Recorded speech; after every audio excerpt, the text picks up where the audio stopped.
Hello, a few weeks ago I unboxed this, the Aputure V-Screen VS-2 7-inch field monitor kit, and I did promise to come back and give you some conclusions as to what I thought. Firstly, a quick reminder of what you get in the kit. It's all packaged in this rather nice little carry case, as Aputure often do. It's all padded. There's soft padding in the top and a more substantial padding around the sides. You get not only the monitor, of course, but you get a little sunshade. This is actually useless. I've never found a sunshade that isn't useless, so it's not a fault of Aputure. It's just trying to wrap one of these around. You still can't see what the monitor's outputting. You get a battery. This is a Sony NPF style battery with 2,200 milliamp hours. You get a little battery charger here, which comes with a little adapter for whatever your local mains plug looks like. That, of course, is a UK mains plug. And then one of these little magic arms that you can use to mount the monitor on your camera or DSLR. So that's the contents of the kit, and this is the monitor itself. Now, the first thing to say about it is it's nice and lightweight, 380 grams. I think that's the excluding battery weight. It's certainly also very slimline, not a problem at all to mount this on top of your monitor. It's on top of your camera, I should say, or camcorder. It's not so bulky. I've got a previous monitor made by Swit, which it's okay, but by golly, it's thick and heavy and not very portable at all. This certainly is portable. There's the screen, obviously 7 inches, IPS panel. It is incredibly reflective, like all modern screens these days, whether it's a Mac laptop or anything. You can see yourself sometimes better in these screens than you can see the image. It's so shiny, in fact, you could practically put your makeup on in it. And one for you beauty vloggers there. But that just seems to be the way these things are. I don't know why nobody can invent a monitor that isn't shiny. But anyway, that's the way it is. Once you've turned it on, it's quite a good image. It's nice and sharp. The resolution is only 1024 by 600. It accepts up to full HD signals and then sort of squishes them down to that resolution. And you might think that's bad because you'd rather have a full HD panel, but actually it is sharp enough and crisp enough to give you a perfectly good view of what you're doing. And when you're wanting to use it for focus, it's actually surprisingly easy to get focus on it, even though you're not seeing the full resolution. Now, if you're paranoid about this kind of thing, don't worry. There is a function in the menus you can turn on called dot to dot, where each pixel on the monitor corresponds exactly to one pixel of your output. So it sort of crops what you're viewing to just see everything one to one, and then you can use that to get precise focus. There are also some other functions I'll come on to in a minute for that aspect.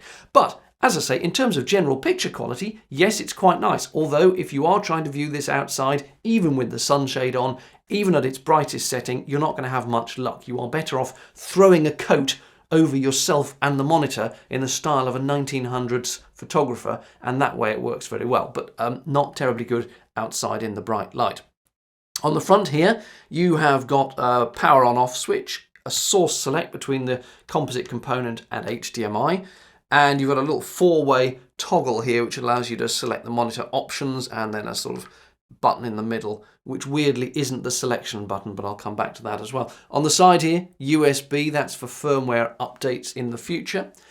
On the back then, you've got your composite video here with audio in, component video and an HDMI. There's the slot for the battery.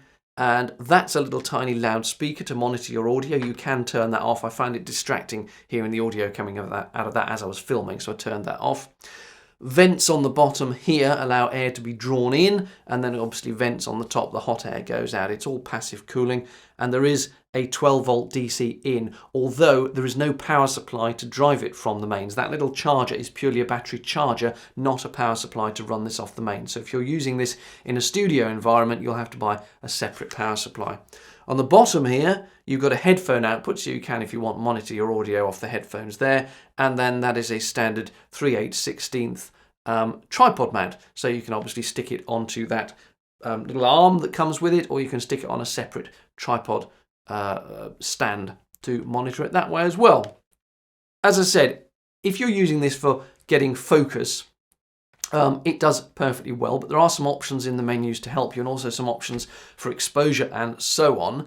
It's got peaking. I thought that the bars it put on, the actual sort of big red lines, were a bit thickly painted on for my taste, but you know, your opinion may vary, but it does at least give you that option, and then it shows you the red markers, or white. You can switch it to white if you want, at 2 levels of sensitivity, and that gives you what it thinks are the sharp areas of the image. In terms of exposure, this thing also offers 70 or 80% zebra bars. Now, a word of caution here is that what this thought was 70% didn't quite correspond with what my camera thought was 70%. I don't know why. It wasn't hugely different, but you could notice that the zebras as seen on my camera's LCD didn't match quite what the zebras were on this. It seemed to be more consistent at 80%. But then the weird thing about this at 80% is that the zebra bars here at 80 seem to extend all the way up to 100. So anything marked at 80 was 80 and all the way up to 100, at which point it was clipping. Whereas on my camcorder, 80% zebras is literally 80 plus or minus about 5%. So it's not necessarily wrong, but it is something to notice that the way it's showing the zebras is different to how I was expecting it. Let's put it like that. And I mentioned it there that it also shows you on this monitor, when you turn the zebra markings on, it shows you which part of the image is clipping, going over 100%. It does that in a sort of DSLR style way by having that part of the image flash inverted and back at you. I found this really annoying because if you're trying to film video, quite often there will be situations where part of the image is clipping, is going under 100. That's just the way it is sometimes when you're filming events, news, stuff like that. You can't control the lighting as well as you'd like. There will be bits of the image that clip, and if you've got the zebras on this, it flashes the clipping bit at you, and there's no way to separately turn that off. So if you want to use the zebras, the clipping warning will come on, and I found it slightly annoying. But if you're a DSLR user, you're probably used to that. It may not be so annoying, but I'd like to be able to switch that off separately from the zebras. What else to mention? It also gives you the option of marking on the screen in various aspect ratios. So if you're shooting your cinematic masterpiece, you can have the markers there. If you have your data output, your on-screen displays from your camera output as part of the image, and normally that's something you can toggle on and off within your camcorder, it's worth noting that if you have peaking turned on, the monitor, obviously not knowing any better, it simply sees it all as part of the image, assumes that your data from the camera is a nice sharp part of the image, and it promptly marks it all in red, as it would suggest that that is sharp. So that's slightly annoying, but it's kind of something you can't get away from. This monitor, any monitor, doesn't know that the camera's output isn't part of the image. So if it's sharp, it's going to mark it as such. And also I found that if you had the zebras on at 70%, my Canon XF200 clearly outputs its on-screen displays at 70 because this then put the zebra bars all over the monitors. And when I plugged it into a PMW200 camcorder, that's a big Sony ENG style camcorder, that camcorder obviously puts its output at 100% because all the data displays were then flashing at me to tell me they were clipping. So I think ultimately you are going to want to turn your data displays off in the camcorder and simply use this as a monitor of the image you're filming rather than as an extra output of the camcorder's LCD, if you see what I mean. Because then if you make use of the peaking and the zebraing, it can impact the output from the camcorder's data displays. So that's just a couple of things to warn you about. Not a lot else to say, really. I do like this monitor for all those little niggles and things I've just mentioned. I do like it. The only other thing I had trouble with was actually getting the battery off. It clips on perfectly fine, just click it on there. But now the getting it off is this tiny little thing you've got to push there and then push the monitor up. And firstly, it's a bit stiff. And secondly, I found that a lot of the times I would end up clasping the monitor with my hands, getting my fingerprints all over the screen so that I could push that with my finger. And then you end up, anyway, it's just a bit fiddly. It'd be nice if there were an easier, there goes the battery, easier battery release on it.